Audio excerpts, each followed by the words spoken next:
प्रिय दर्शकों, आपका स्वागत है हैप्पी डू इंस्पायर चैनल पर, जहां हम आपके लिए लाते हैं प्रेरणादायक और नैतिक कहानियां जो आपके जीवन को नई दिशा देंगी। आइए आज की कहानी सुनते हैं।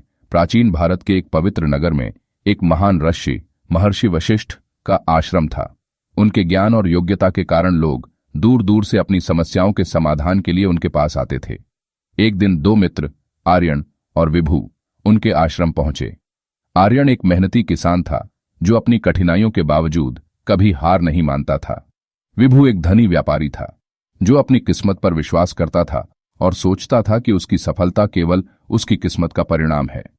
दोनों मित्रों ने महर्षि वशिष्ठ से पूछा, महर्षि, क्या हमारे जीवन की सफलता और असफलता का कारण केवल किस्मत है या इसमें हमारे कर्मों की भी कोई भूमिका है? महर्षि वशिष्ठ ने ध्यानपूर्वक सुनने के बाद मुस्कुराते हुए कहा, आओ तुम्हें एक कहानी सुनाता हूं जो तुम्हारे प्रश्न का उत्तर देगी। प्राचीन काल में एक राजा वीरभद्र था। वह न्यायप्रिय और धर्म का पालन करने वाला राजा था, लेकिन उसके राज्य में बार बार प्राकृतिक आपदाएं आती रहती थीं, जिससे वह बहुत चिंतित रहता था। उसने अपने राज्य के सबसे बड़े ज्ञानी महर्षि वशिष्ठ से सलाह लेने का निश्चय किया। महर्षि वशिष्ठ ने राजा वीरभद्र से कहा, राजन, तुम्हारी समस्याओं का समाधान तुम्हारे कर्मों में है। मैं तुम्हें एक अद्भुत अनुभव का हिस्सा बनाता हूं। महर्षि ने राजा वीरभद्र, एक किसान मोहन और एक आलसी व्यक्ति सोहन को एक तपोवन में बुलाया।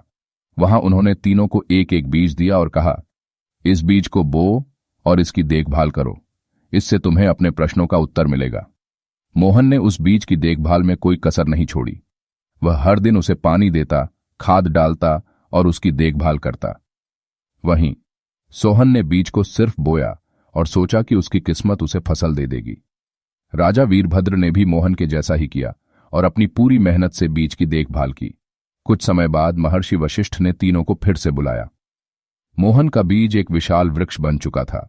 राजा वीरभद्र का बीज भी एक अच्छा पौधा बन चुका था, जबकि सोहन का बीज सूख चुका था। महर्षि वशिष्ठ ने तीनों से कहा, देखो, यह बीज तुम्हारे कर्मों का प्रतीक है।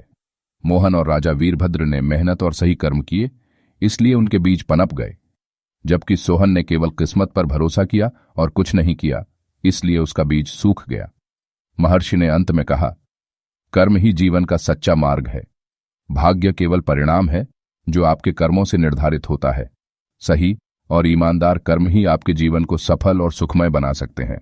आर्यन और विभु ने इस कहानी से बहुत कुछ सीखा। आर्यन ने अपनी मेहनत को बनाए रखा और विभु ने भी अपने जीवन में कर्म की महत्ता को स्वीकार किया और मेहनत करना शुरू किया। कर्म ही जीवन का सच्चा मार्ग है। भाग्य केवल परिणाम है जो आपके कर्मों से निर्धारित होता है। मेहनत और ईमानदारी से किए गए कार्य ही सफलता और समृद्धि की कुंजी हैं। आपको यह कहानी कैसी लगी?